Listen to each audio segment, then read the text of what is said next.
بيكم. دلوقتي هنعمل شوربة الثوم بتوست ريتش بيك.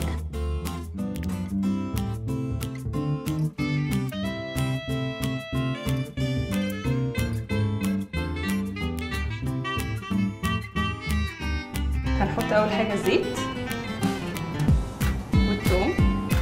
طبعا الثوم كتير شوية لان هي طبعا شوربة ثوم.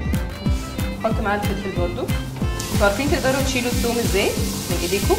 ربنا ادانا الليمون ده نعمة كده من عنده. تغسلوا بيه ايديكم صوابعكم، بتقوموا ماشيين كده ايديكم على الحوض الستانلس ستيل الالومنيوم، شوية هتلاقوا الريحة طلعت. حبة ملح وفلفل عليهم. هنبتدي بقى نحط الشوربة.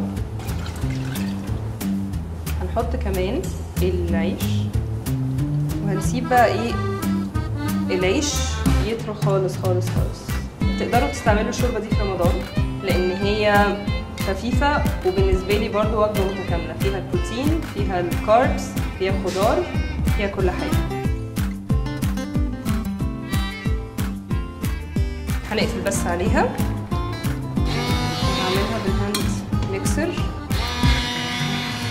نحاول نهرس خالص بقى العيش عشان يبقى شوربة بقى سايبة خالص.